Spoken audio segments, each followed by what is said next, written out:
Good afternoon. It's 3 p.m. and I'll call to order the Board of Directors regular meeting study session for Thursday, October 17th, 2024. May I have a roll call, please? Director Meyerhoffen, Here. Director Duff, Present. Director Martin, Here. Vice President Griffith, Present. and President Sewell. Here. Thank you. We have quorum. And seeing that all five directors are here, we'll skip item 3. We'll also be skipping item 4, that will be on Monday.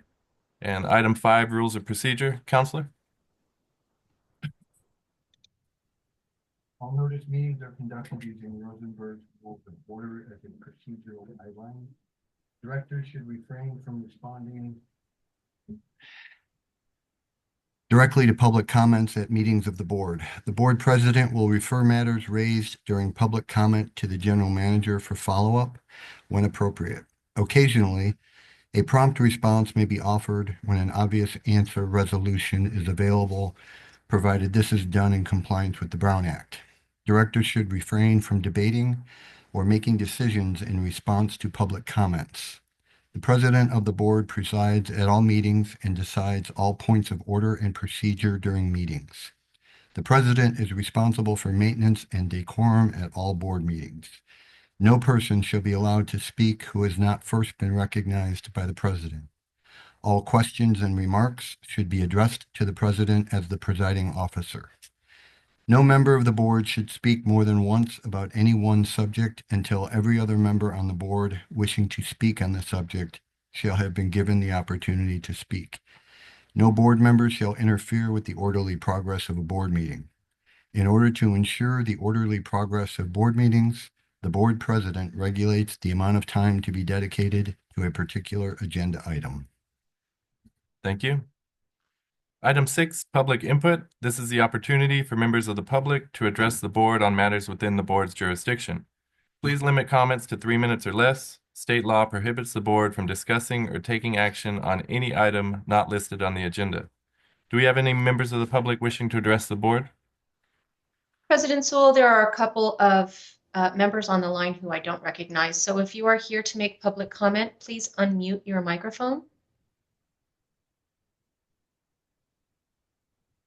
President Sewell, it does not appear anybody is here for public comment. Thank you. And moving on, we're actually going to be rearranging the order of the agenda today. We'll be moving into closed session before the remainder of the agenda. So with that, we'll move into closed session now. We'll reconvene from closed session. Counselor, can you report out? No reportable action? No, there's no reportable action. Great. Thank you. Item 7, Desert Hot Springs High School Real Academy will be doing on Monday, as well as item 8, Human Resources Report. Action items, item 9, amendment to power purchase and lease agreements with Trident Mission Springs LLC. It is recommended that the board approve amendment number 1 for the power purchase agreement and amendment number 1 for the solar facility lease agreement with Trident Mission Springs LLC to design, build, and construct approximately 4 megawatts of renewable solar energy at 7 Mission Springs Water District sites. General Manager? Yes, thank you, President Sewell. When we first sat down with both the Trident team, Stratton, ourselves, and they started going through the contract, and the contract throughout was talking about a facility. And in reality, this amendment breaks them down into facilities, meaning that when one of them comes online, they'll be able to will start selling us power almost immediately. There was a concern that because it was just facility throughout the contract, that meant all 7 had to be up and running. And as you know, 6 of them have a serious time constraint, the 7 one not so much. So they just wanted to increase the flexibility of when these came online, we could start receiving them. The deadlines as far as April and things of that nature, or April 2026 for the NIM 2.0, are still there. And we're still going to hold them to those types of things. There is an extra benefit when they start breaking them apart. We wanted to make sure that the $1 million liability, there was a belt and suspenders. There's performance bonds, there's other assurances, but there was also $1 million to catch anything that we may have forgotten. That $1 million now is per site, not necessarily for the facility. So from that perspective, there was a benefit to us also doing this deal as well and allowing them a little bit more flexibility, but still holding to those deadlines. That's really an overview of these agreements. Tim Holmes from Kenwood Engineering is available for any questions and to go into more depth if you'd like to. Do we have any questions from the board, Director Dove? Just one for Mr. Holmes. Any concerns with the amendments the way they are written? No, is the short answer. And when I was reading the agreement in the first place, I read it like it is represented with the amendment. Okay. And then just to reiterate what General Manager Macy said, the important dates for our NEM2 and for our go live are not altered in any way. They are still held to those. And if we miss those, they still will have to reimburse the district for those Correct. lost costs. Perfect. Thank you so much. No further questions. Vice President? No questions, but a comment. I like this because it means we can start saving money sooner. That's another benefit to us, yes. Director Martin? Director Meyer? Yes, I have a question. Yeah, and I brought this up the first time when we were looking at the solar project. The technology is moving so fast. And I looked it up again recently, and in the last couple of years, it's gone 22% more efficient on the solar panels than from 2 years ago. And I also came across something that was interesting, that in the 21st century that we were projected to grow in technology within 100 years worth of growth within the 21st century. Now they're talking about 20,000 years worth of growth in the 21st century. So my concern really is if we get these today and technology is going so fast, where are we going to be at 5 years? Are we going to be wishing we did something else? So that's really what I'm concerned with here again. I can address that one. The solar panels and the solar systems that you're getting through this agreement, they are, I don't know if I'd call them cutting edge, but they are high quality technology. They're more or less as good as you're going to get right now. And what you're buying is they are going to continue to do what you bought them to do. So there is not a disruptive technology. There are increases in efficiency that we are seeing. Increases in efficiency mean that you can get more output for less land. And those are kind of incremental increases. If you're, and I think the other part of this was that you see a lot of growth in your area, and which might mean that you are going to need to pump more water and have more energy use. You can always build more solar systems. There is nothing in any of this that stops you from building another solar system on district property. I'm not in agreement with building any more solar systems on district property yet. The ones we have now, we seem to be having a little bit of problems with. And you're absolutely correct. We'll be able to use these throughout the term of the contract over the next 20 years, but is it really that efficient?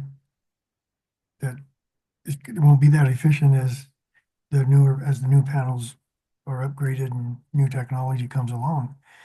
The other problem I'm realizing is that the solar panels that we do have up along Dillon Road there, and as you go to the treatment plant, they kind of look more like an eyesore than something that we really want to be seeing every day. So do we have any renderings or anything like that of what these solar panels are going to actually look like when they're placed on their different well sites, these different sites? I think what you see today is what you're going to see at all the well sites. It's not going to be any different. They're all going to be ground mounted. And at the end of the 20 years, who's going to be responsible? The MSWD is going to own the panels at the end of the 20 years, right? You have the, go ahead, Tim. Yeah, you have the option of purchasing them, or you have the option of having them removed. And so the company then would be responsible for the disposal of the panels? Correct. Okay, thank you.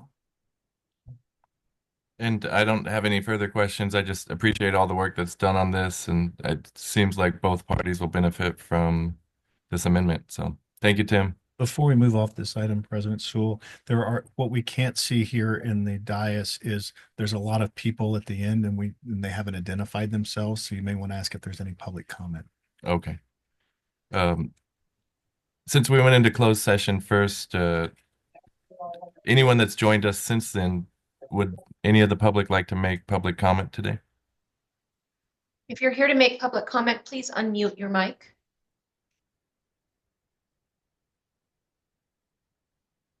President Sewell does not appear. Anybody would like to make public comment? Thank you. Okay. And I'll make sure at each of these items, I'll open it up. So did anyone want to speak specifically on item 9, amendment to power purchase and lease agreements? All right, moving on to item 10, acceptance of the 13th Avenue Mission Lakes Boulevard and Thomas Avenue Tropical Storm Hillary Waterline Replacement Project. It is recommended that the 13th Avenue Mission Lakes Boulevard and Thomas Avenue Tropical Storm Hillary Waterline Replacement Project be accepted, and that the release of retention money held for TriStar Contracting 2 in the amount of $37,266.97 is authorized 35 days after filing the notice of completion. General Manager. Thank you, President Sewell. Eric Weck, our engineering manager, has a presentation that he would like to provide. Eric? Thank you, sir. Can you hear me? Yes. Great. Okay. So good afternoon, President Sewell and members of the board. Item 10 of this afternoon's agenda pertains to accepting the referenced project and releasing retention monies held for TriStar Contracting 2 in the amount of $37,266, 35 days after the notice of completion is filed and recorded by the County of Riverside. The reason and necessity for this repair project is because of Tropical Storm Hillary's impact to the Coachella Valley and specifically the Desert Hot Springs area, and the large amount of runoff that ended up in the Mission Creek Channel. There were several water mains that cross underneath the Mission Creek Channel, and 3 of them were affected, and they were Mission Lakes Boulevard, 13th Avenue, and Thomas Avenue. The Mission Lakes waterline, which was initially constructed in 2006, was fully exposed as a result of the erosion from Tropical Storm Hillary. Although the waterline was not damaged and it was able to be kept in service, the waterline had to be lowered 10 feet below the new flow line of the Mission Creek Channel to mitigate future storm events, exposing it to potential damage. If you'll note at the top, there's a picture. If you look closely, where my mouse is, you can see the exposed 42-inch casing, and within that is the 24-inch water line. The bottom photo indicates you can actually see where the old water line is at a higher elevation, and we lowered it by 10 feet, which is this one right here. Moving on. Like the Mission Lakes Boulevard water main, I'm sorry, here we go. 13th Avenue water line was originally, that's the second one, was originally an 8-inch ductile iron pipe that was fully exposed by the runoff from the storm and was damaged, and segments of it was washed away downstream. The photo on the left shows the old water line, the 8-inch ductile iron pipe, as across the channel, and that's looking easterly. And then the photo on the right shows the new water line 10 feet deeper. Finally, the last water line that was lowered was Thomas Avenue. Now, although that water line was not damaged, it was the only one of 2 water lines that was serving the community on the west side of the Mission Creek Channel. The bottom picture shows this community. It's on the west side of the Mission Creek Channel here. Staff elected not to perform any exploratory excavation on this line as any accidental damage to the ACP pipe until the 13th Avenue, the one that I just showed, which is located here, until that water line was fully repaired and in service. The Thomas Avenue water line was lowered by 10 feet and was put into service without any issues. Now, if you remember, earlier this year, the Board of Directors awarded the water line repair project to TriStar Contracting II in the amount of $720,823.50. The final cost of the repair project is $745,823, and that includes minor change orders that fall well within the 10% contingency.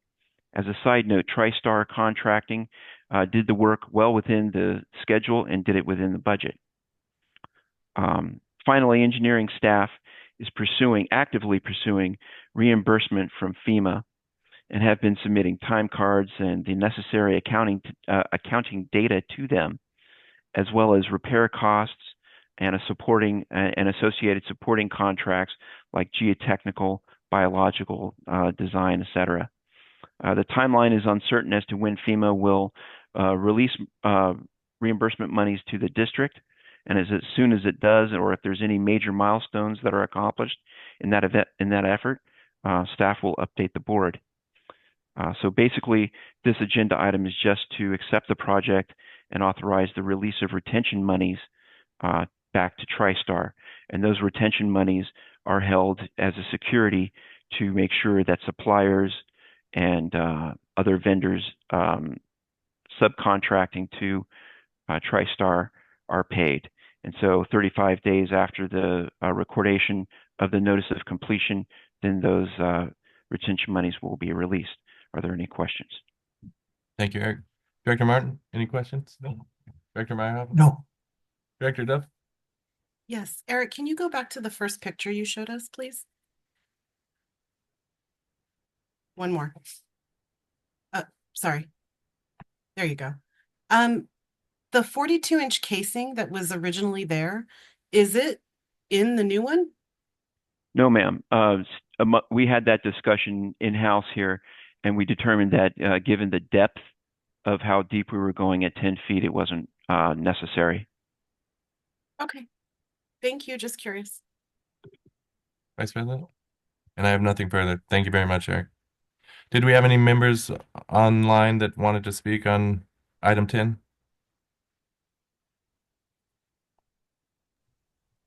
We'll move on to item 11, updates to developer contractor handbook and guidelines for design and construction of water and sewer facilities.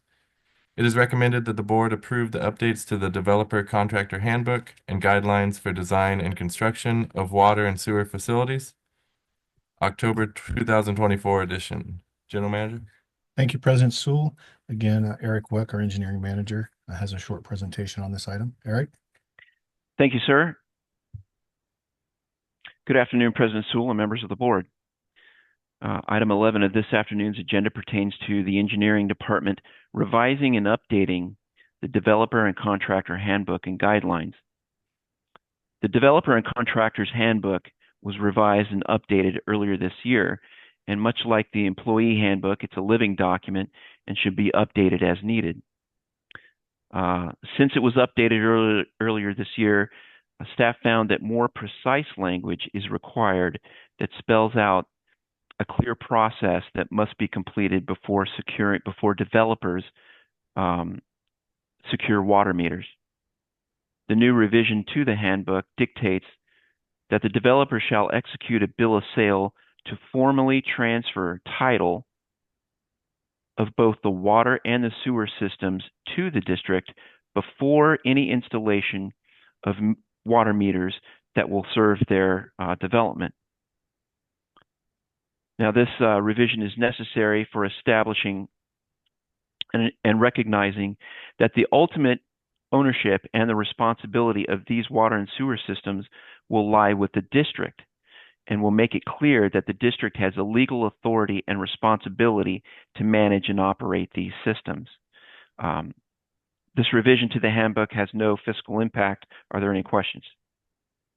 Thank you. Just from a point of clarification, what we found is in the developer agreements that we sign with most large developers, this language is in there. It's just not in our handbook. So really, we're just taking similar language out of our agreements that typically get signed by the larger developers. For example, Skyborn, when they're developing a village, they follow that process. We just wanted to make sure that it was in the developer's handbook because we do have smaller properties, single source, some infills and stuff like that. We just wanted to make it perfectly clear that the line has to be ours. Okay.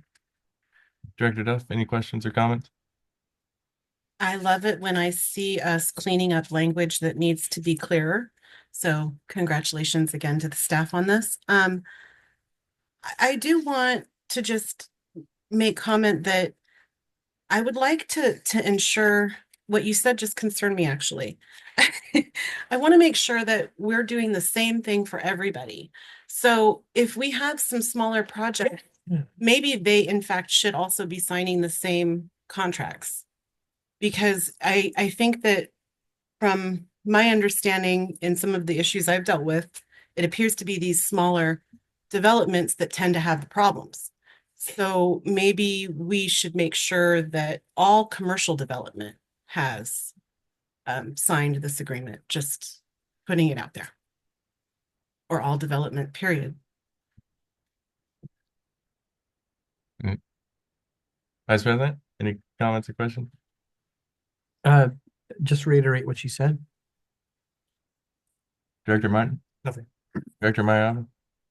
I think this makes it really a lot clearer. What General Manager Macy was referring to there is with that actual contract that people won't be seeing on the website. So they'll be seeing this on the website, correctly? Is that correct? Correct. Our developer handbook is on our website. And that makes it so much easier. That way the developers and contractors are all right on the same page and understand what it is that the district's looking for. And so this is really a good thing that it is being corrected. Thank you. I have nothing further. Thank you, Eric. Do we have any members of the public wishing to speak on item 11?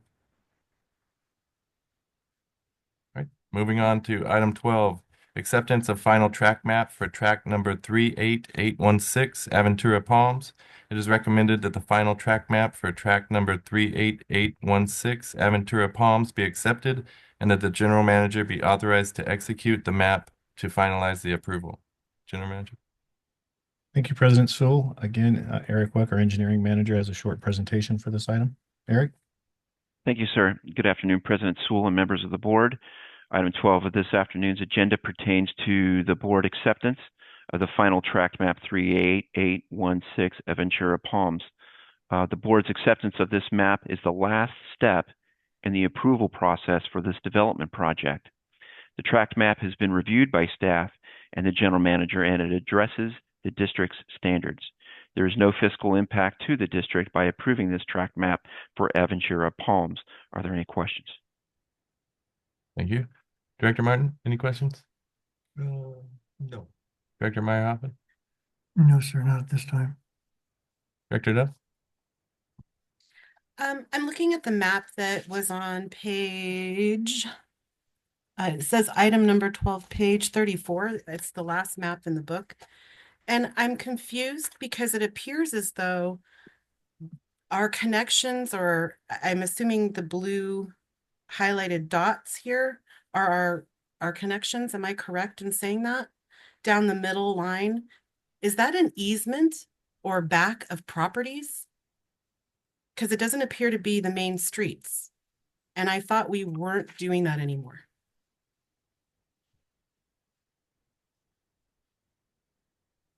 I'm not aware of those blue lines on that. If you look Yeah. at the rectangular, and then Las Palmas Drive cuts through the middle, down the very center is what appears to be a 50-foot easement.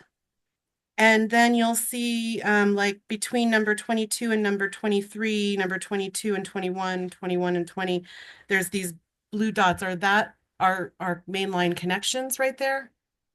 Is that what I'm seeing? Go ahead, sir. No, go ahead, Eric. If it looks like it's if you're looking if you're describing where my mouse is on the PowerPoint. Is this where the blue line you're talking about? It's No. the 5 black dots below that. Thank you. They're blue on our packet. Oh, Yeah, those dots are not connection points. It seems to me that these are at intersections of lot lines. Let me ask a better question, Eric. We don't have the water line drawings, but the water line does not go down that 50-foot easement, correct? It is staying in the pavement right away. There are no water mains going down the rear yard easements. This is the easement that you're talking about, correct? Correct. yes. I am not 100% sure. I don't want to say yes and be proven wrong. So let me confirm that, and I will have a better answer for you shortly. Thank you. It looks on the aerial that it looks like it's an overhead easement that goes down the middle of the property line. You can barely make out the shadows and The power poles. lines. It just gives me concern given what we've you're discussed the absolutely last correct. couple months, and I just don't want a new development to be built according to what we're trying to change. To prevent. So Yeah. thank you for that. Vice Okay, President? I just got confirmation that the water lines are in the street. There you go. Thank you. Yes. I'm just kind of curious, why is there multiple lot numbers? So I see two 17s here. I see, there's a 14, here's a 14, here's a 13. There's like two 13s. Anybody else notice that? These lots here along the top they're the new ones. So this was a previous tract here where there's the existing houses on the photo on the top of the page here. These are existing, so those are these right here, and it's probably hard to tell from the slide, but it says NAP, and that means not a part. It's not a part of this tract 38816. So this tract 38816 has their own numbering separate from the existing and the older tract. This tract is just developing newer parcels. I know that highlighting they're probably in error, but the No. highlighting actually brings to right below where we were talking about those potential connection points. It actually says the old track number, which is Yeah. 22287. So what Eric is talking Okay. about is there's an old track. I can see that now. Okay. Thank you, Eric. Do we have any members of the public wishing to speak on item 12? Okay. Item 13, First Amendment to Contract Agreement with B81 Paving Incorporated for pavement repairs for water and sewer projects for 2024-25. It is recommended that the general manager be authorized to amend the contract agreement with B81 Paving titled Pavement Repairs for Water and Sewer Projects for 2024-25. The amendment would increase the contract amount by $150,000 from $250,000 to a not to exceed amount of $400,000 and authorize the general manager to do all things necessary to complete the project. General Manager. Thank you, President Sewell. As you can see, our Director of Operations, Danny Friend, is here to present on this item. Danny? Thank you, General Manager Macy. Good afternoon, President Sewell, members of the board. In June of 2022, we brought this contract to the board to approve after a bid process. It was the second time that B81 was the lowest bidder. We awarded this contract with up to 3 additional one-year contracts for a total of 4. And this would have been the normal $250,000 that the board approved each year back in 2022. However, we had some larger leaks that had happened that created a lot more area to pave, which went through our budget much quicker. At the same time, we were working with the city of Desert Hot Springs to collaborate on an acceptable method of timing and a method and timing. And what we've agreed to was 90 days after the initial repair. So we would never let any trench repair, any bell hole repair, any large area repair go longer than 90 days. So being proactive with this current year budget, we increased it from 250 to 400. And all we're doing now is asking the board for this particular year to go to a $400,000 increase, or go to a $150,000 increase to have a not to exceed 400,000. Next year would go back to its normal unless there was a need like we are doing now, and then of course, we'd bring it back to the board for approval. Uh, any comments or questions, Director Duff? Just one. Is there a possibility that we can ensure that all of the payments that we process have job information attached so that it doesn't just say miscellaneous paving, but it would actually say what jobs that each invoice covered, so to speak? Does that make sense? It Just so certainly we can does. have a better tracking of what areas are getting the most pavement cost and what our largest repair areas are, et cetera. I certainly understand what you're asking. I'm not sure if that would be part of something that can be entered in the requisition, which would show up on the register of demands, but I know that we should be providing a breakdown of all the different areas. Sometimes we go to, in a billing period, for example, sometimes we may go to 45 different locations. So to provide a summary sheet, But it would be something attached in the interior system, right? So it may not show up on the register of demands for us to see, but it would be something where so there are definite trackable jobs. It's not just miscellaneous. the answer is yes. And Okay. I would just like to add to that. We track all of our leaks through our current CMMS. We Right. track all of our repairs, and it has a feature where we're able to select a patch size or a crossing size. And we're able to use that for one, our encroachment permit to expedite that process, and for two, to be able to export that CSV file to then say, "Hi, Mr. Contractor, we're ready for you to come back out because we've got several for you to do." And then we also use that as a reconciliation. So that should be part of it. If it's not, I didn't know if you wanted to see that. I think I guess my main point also for Arturo and his department and for yours is that miscellaneous on public documents that refer to how money is spent is a very poor choice to document something as. Miscellaneous is kind of what puts flags out for people to look and go, well, what do you mean miscellaneous? That's a very broad term. So I don't know if maybe you guys can work together, but for future in our reimbursement world for tracking, if there's a way that miscellaneous is not the word used, but that it's a little more specific. Understood. I certainly agree with your perspective. And what I'll do is I'll work with Artur and his team so that we can figure out what should be put in there. Knowing we have the backup, but what makes sense to be placed in there.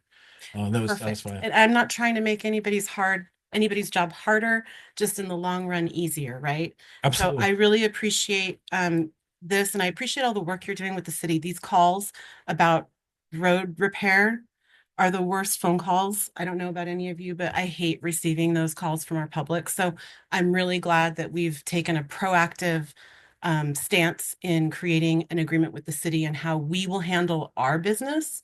How everybody else handles theirs is a different story, right? But I'm very glad that you've done this work. Thank you.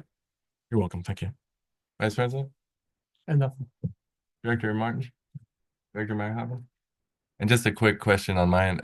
You said now the city, we're working on a 90-day plan. In that 90 days though, our staff goes out and does temporary patching, and then they come back through within that 90 days to do it permanent.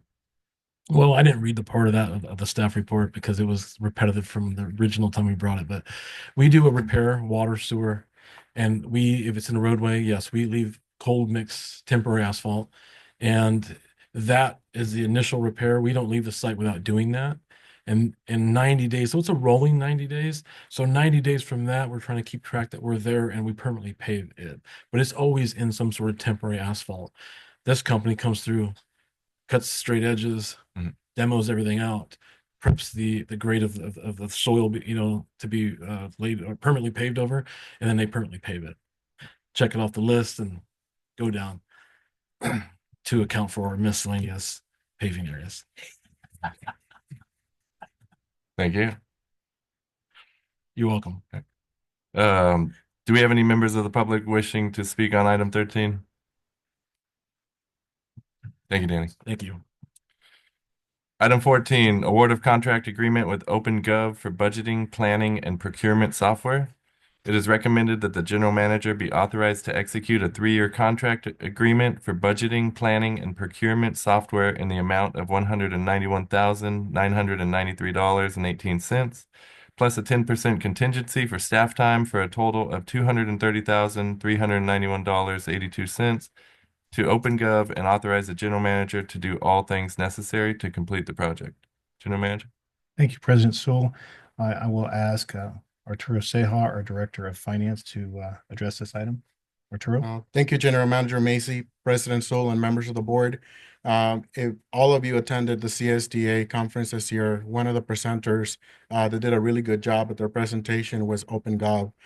They talked about their budget program and how they combine strategic planning to their budgeting process in order to get districts ahead. That was one of the things I keyed on. I was already doing research on bringing in a company to help with the budget process. As you know, a spreadsheet can work only so much in getting people to turn in what we need. I need something that would do tracking for us, and so that's what I was doing. OpenGov simply provided a lot of those resources that we need in order to follow up and provide changes and updates to a budget requirement that I need, and then get those submitted to me and let the responsible managers, whether it was accepted, completed, not complete, and for them to know when it's due and for the system to pretty much do all of that. While doing the research, we were also looking at another company to do our procurement process for our bidding, vendor, contract management. What we have right now, it's insufficient. And so we were looking at other companies only to find out that OpenGov also does a really good job with that process. And so when we brought him in to do a presentation for the budget, we brought him back to do a presentation with Amanda and Marion on the contracts and bidding process. It worked out really well. For that reason, for all the changes that we're doing right now and the ones we're planning to do in the future, the OpenGov just happened to do more for us, including an open API for an ERP system that we can integrate in the long run versus what we were getting with other companies. And for that reason, that is why we're presenting to you that contract with OpenGov. And here from OpenGov is James Jaggers, who's going to give you a quick introduction of the company and also a brief presentation of how the system works.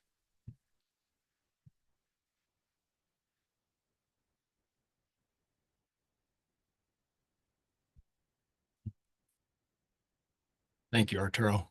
President Sewell, members of the board. My name is James Jaggers. I serve as the team lead here at OpenGov, working with folks all across Southern California, specifically Palmdale Water District, Valley Sanitary, even the city of Desert Hot Springs. Over the last month, I've had the opportunity to meet with Brian Macy, Marion Champion, Arturo Seja, as well as Amanda Lucas on some of those modernizations of the systems in an effort to increase collaboration and ultimately achieve those strategic initiatives that yourselves as well as staff has set forth for the water district. For today, we have a brief presentation on who OpenGov is and the background of the company, and time permitting, and if the board is interested, we also have Colin Wellman, one of my colleagues, on to show a little bit more of the system itself, as well as, of course, answer any questions. Thank you. So as you see here, OpenGov is a modern partner for governments across the country. On the right-hand side, you see some of those other names that we work with, over 2,000 governments.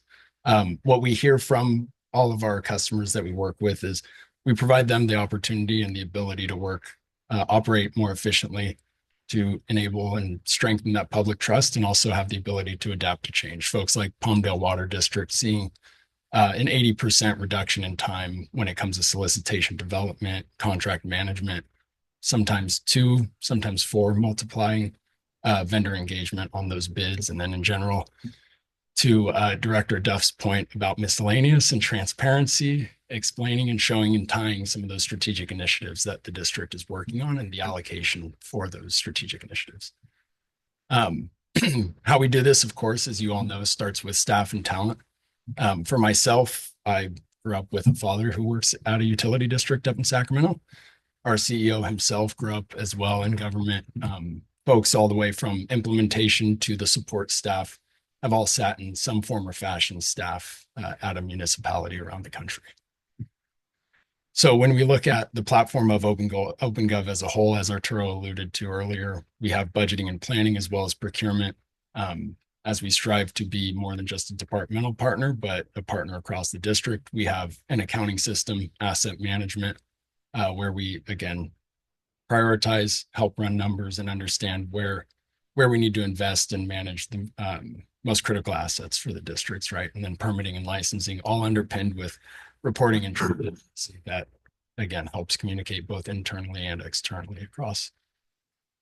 Again, in an effort to emphasize the importance that we put on partnership, the customer life cycle, of course, begins in sales as always, but it continues throughout, where we have our professional services, folks who have sat in seats similar to Arturo and Amanda, but then going into our award-winning support, a dedicated human resource in our customer success manager for a direct point of contact, and then also OpenGov University comes with the contract for continued onboarding and education. Happy to answer any questions. I believe that's the last slide there. And again, if the board would like, we do have a brief presentation of the software itself. All right. You want to do the presentation, then questions? Sure. Colin, if you are there and can share your screen, sir. Yeah, thanks, James. Hi, all. My name is Colin Wellman. As James had alluded to, I manage our solutions engineering team at OpenGov. I'm based out of Denver, Colorado, but from the Southern California area. What I'll do today is just give you a really quick overview of the solution. I think some of the transparency points that James touched on, and then I heard, over the course of this meeting will be pretty key to what we can bring to the table. What I did is, if y'all can see my screen here, is I actually went ahead and built a publication, and I did my best to mirror what you all currently have on your website. There's a couple of different things that you get when you come over to OpenGov, with OpenGov being a cloud-based software. Obviously, everything you see here, built in OpenGov, it's fully ADA compliant. But beyond just the nice look and feel and the digital version of it, you have detail that you can bring in from a narrative standpoint. The context that James had alluded to about us integrating with your ERP system is something that is really core to the transparency that we bring to the table, whether that be external transparency and information you want to share with the public, or information you want to share internally across your agency. Again, the narrative text is yours, the images are all yours, and how this looks is going to be up to you. But these reports here, right, they're interactive. You can hover over it, you can see certain detail. I can go a step further, and I can actually allow folks to open this report up here, and they can explore further themselves. So in this case, obviously, this is a mock-up, but this budget here would be comprised of your data from your financial system. It's going to be in near real time. It's going to allow you to make data-driven decisions. It's also going to allow you to share with the public certain information that you want to make public, and again, show real up-to-date and live data sets. This information here, in addition to being digital, it's available in a PDF format too. We create both for you in OpenGov. Again, that's part of being ADA compliant. It's part of winning that GFOA Budget Book Award. But all of this is built and drafted in OpenGov. Now, one thing aside from the budget book, we also have that budget development process that is driven in OpenGov. So the collaboration that your departments will see internally when they are inputting their budget requests, the work that the budget teams can do to collaborate, to approve, to really use historical information to drive future requests is also all going to be done in OpenGov. That goes for the operating budget. It includes the workforce budget, so all your personnel. It also goes as far as all of your capital projects. We can include things like maps. We can pin projects that you have going on across the city, and all of that is something that you could share in a budget book with OpenGov. The last thing I'll touch on, outside of our budget process, we also are bringing on a procurement solution. Our procurement solution, as James had alluded, is used by a number of folks in your area, Palmdale Water District being one of them. There's a couple of different ways people like to get this in front of customers. There's branded portals. There's also people like the West Basin Municipal Water District who actually embed OpenGov directly on their website. A couple of really important things about OpenGov is it is an end-to-end procurement solution. So the solicitations are built in OpenGov. We evaluate them in OpenGov, and the contracts are ultimately awarded and drafted in OpenGov as well. This information here, and as far as how you'll interact with the vendors, is again interactive. I am not logged in here. There's no gatekeeping at OpenGov. All of the information that goes out to the vendors is free for vendors to see. It's free for them to engage with, and it's ultimately free for them to follow and respond to solicitations in OpenGov. What this does is, one, it opens the door for smaller shops to bid. It makes it so that you all at the agency can actually receive more responses. And ultimately, with it being a digital process, you're going to be able to track and get analytics as far as who's viewing it, why they're responding, have they acknowledged your addenda, and ultimately, view your followers and see all of the information that see all the people that are engaging with your specific projects. Again, those are just a really high level view of two parts of our solution. James, I'll pass it back to you in the interest of time, but wanted to show the group a little bit about what you're getting with OpenGov. Thanks, Colin. Okay. Is there any questions? Director Duff, any questions? Thank you for this presentation. It's nice to meet you. Likewise. I guess the question I actually have is more for Arturo, actually. You've vetted and you feel, I read the contract, 8 hours with them is enough time to have them train the staff once we've accepted the system. Do you feel 8 hours is enough time? That's not going to be the time that they spend. The implementation process is actually several months. I believe that was also part of the contract that shows what they're going to be doing, including the training. But the part of the training is more of the how to use the system, as opposed to this is everything that's involved with part of it. I just want to make sure that, because I'm certain that now is the time for us to ask for extras, right? Before we vote on Monday. So I just saw that they're going to provide 8 hours of working sessions to answer questions following the acceptance of the software. Would you guys be opposed to offering 16 hours of that to our staff? Yes. You would be opposed or would not be opposed? Let me we would not be opposed. And also, as far as training goes, to Arturo's point, typically what we see at the last the month, really the last 30 days of implementation, we call the hyper adoption stage. And that's where we're doing a lot of hands-on. The software is actually deployed and district staff is working with it, with us watching over the shoulder. Perfect. I'm just concerned because we have so many new software systems and computer systems and IT programs and all these things coming kind of all at once. And I just want to make sure that we're fighting for as much help for our staff in each of these contracts. So I appreciate that you're willing to offer those extra 8 hours. And I hope that we could just put that in somewhere before we sign. And that would make me feel more comfortable that we've given some more time for our staff for any additional help they may need. Thank you so much for your presentation. Absolutely. Vice President? I have nothing. Thank you. Director Martin? Director Myerhoffen? I'd just like to say thank you very much for coming here in person and giving this presentation. That not often that the vendors really show up here anyway, but it just shows real that your heart's into it and you really want the contract and that you'll be willing to do whatever it takes to see this through. So thank you. And again, thank you for all the information. I really like that demonstration. I'm just looking over kind of the finance end of it. It seems like a large portion of it is the implementation of it. So is that 71,000? That's kind of to get it up and running, and then that 120 is spread across the 3 years.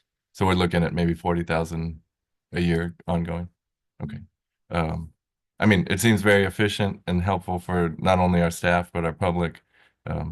Yeah, great job. Thank you. Thank you.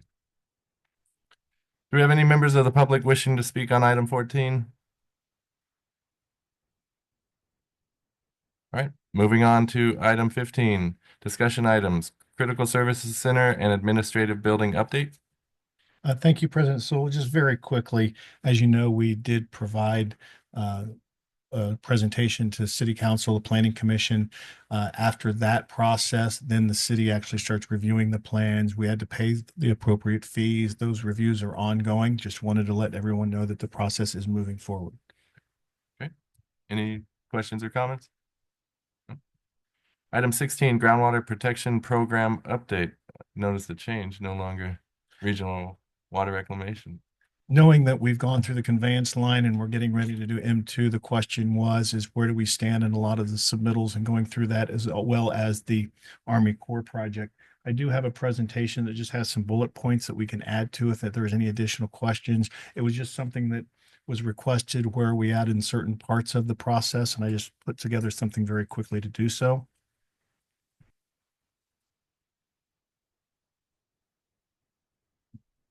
So, oh, it's just very short. So yes, going back to the Nancy Wright Reclamation Facility, where we are with the quarterly reports and reimbursement requests. We have been paid everything in 2023, so 24 would be the one that's disbursement requests have been submitted to the state. The Q2 report has been submitted, but reimbursement is still in progress. We're waiting, I believe, for one more invoice before we can get that. That would bring us up to the end of June. And then categorizing that and making sure that we have all the backup. Then Q3, it just ended, so we're working on that one as well. The grant amendment, the state is processing. We expect the conveyance line, the final budget improvement, hopefully in any day now. We went and met with the state a couple weeks ago. They explained to us the process and how it goes through from one department to another, and each department got about 4 weeks, and we're still going through that. Speaking of the conveyance line, the approval, we just talked about that, still going, it's just left accounting and now it's going to legal for final processing. Field meeting with SCE happened actually this morning. So this is pretty up to date. The planned power outage to accommodate the final sewer segment is scheduled for November 7th and 8th. With any hope that goes very well with no problems, and we'll be able to start receiving wastewater from the north end of the city in December. Area M2, the septic to sewer project, the bid package has and right of entry approval is still with the state and still going through legal review. We did respond to a question even as late as yesterday. They were asking how many rights of entry. If you recall, when we went up to the board before, they were very concerned about the right of entry because you're going onto public property. So now it's a question of how many of the 400 odd residents are actually going to sign up before construction starts. Typically, when we do the outreach, that's the first thing we do. We start talking about once we get the construction schedule. I think the state could feel more comfortable if we actually did it before we actually went out to bid and put it in the actual agreement. So it's a little bit different of a nuance. So we're working through that and trying to work through that as quickly as we can so we can get this project bid. Very excited about this project. So we're going through that process right now, working with staff. Also, another large component of our groundwater guardian process is the Army Corps. As you know, we did not receive a community grant this year, but we are submitting a letter of interest, which is due in February. We've actually gone through a couple of different drafts. We've sent it both to our Laura in Washington, D.C., and we've also sent it that same modified draft to the Corps staff so they know exactly what we're asking for and make sure we hit all the key points before that February deadline, because we are currently in the draft plan right now, even though we didn't get the community project. So this is just an overview of the different things that we're working on to help facilitate all these projects and get as much grant money as we possibly can. Are there any questions? I know there was maybe some bigger questions. I was hoping to catch those with this presentation, but if there are any specific questions that want to take a deeper dive in any of this, we can provide that on Monday. Okay. Director Martin? No. Director Ryan? Director Duff? Going back to the reimbursements that we've received from the grant, if by Monday I could have kind of here's the total amount of invoices that have been sent, and here's the total amount we've received in money, so that I know what's still outstanding, would be helpful to me. And can I get clarification on Monday whether or not we received payment in full from that last invoice or whether it was partial payment? Yes, we were actually putting together that document. I saw it come through either late last afternoon or the earlier this morning that got us up to through the 2023. We'll simply have to add in the 2024 and that table will be ready by Monday. Thank you so much.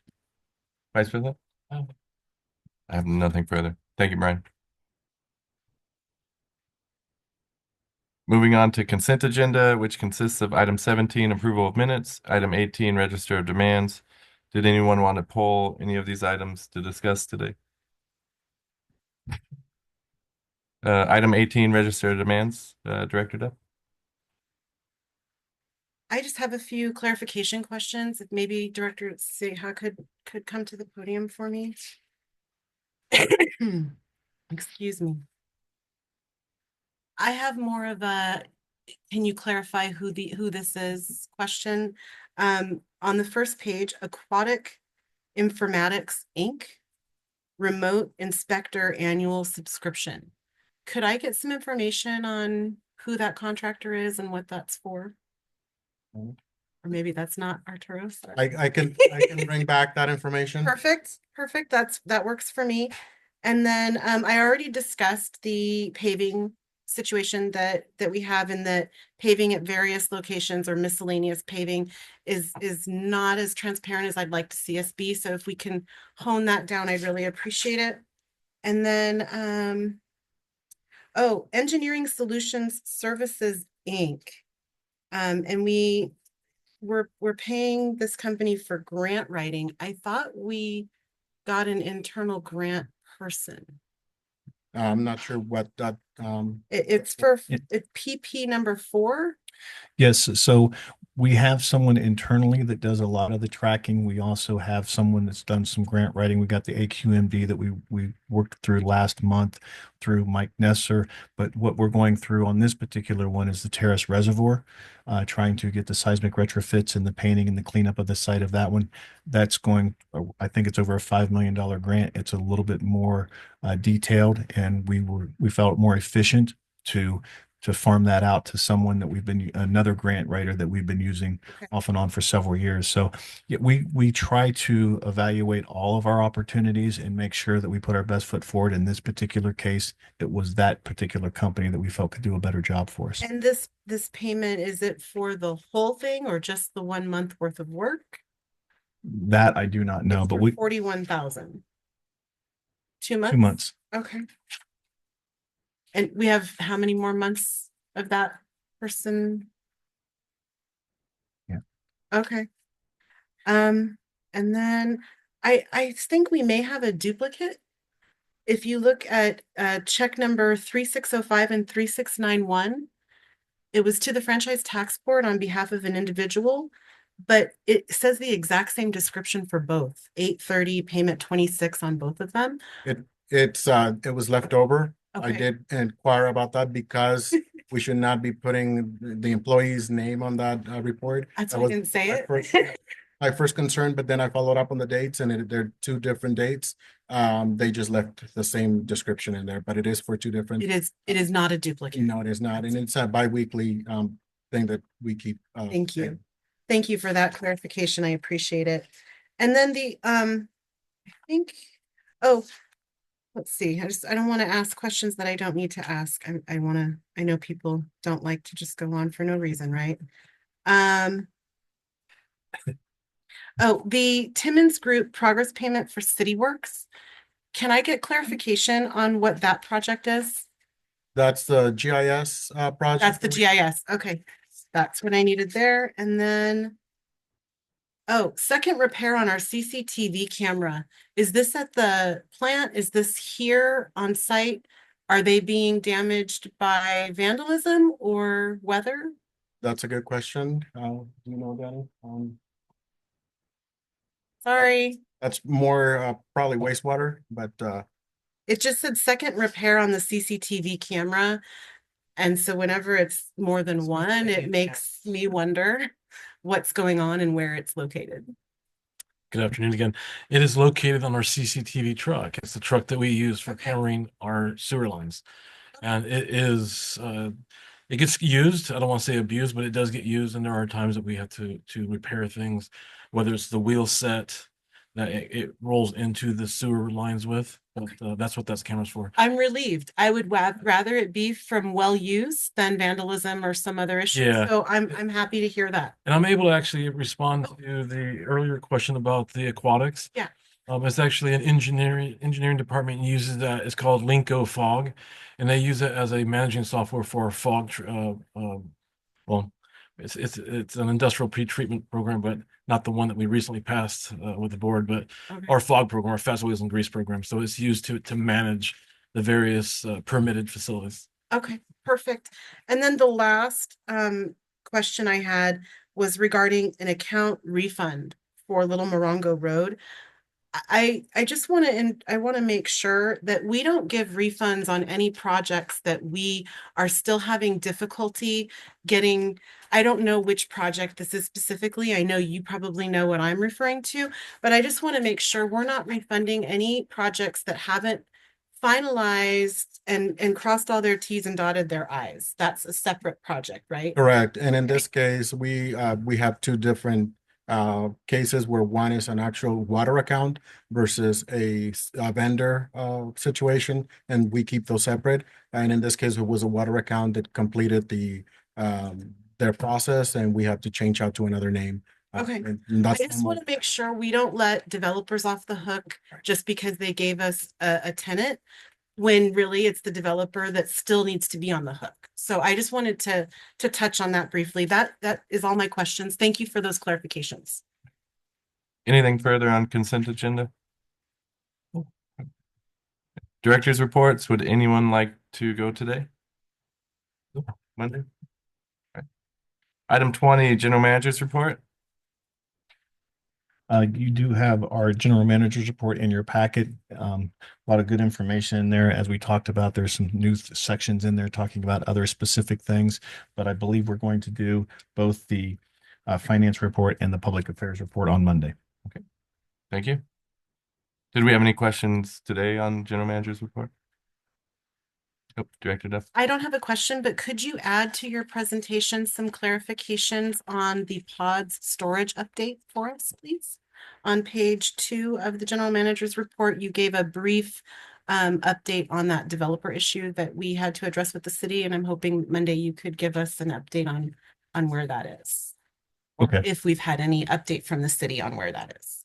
There has been no update from the city. They are continuing to work on the sanitary lateral. I know they're still going through an approval process on that. That there's an air test to make sure that it's airtight, or at least somewhat airtight. They're still working on that.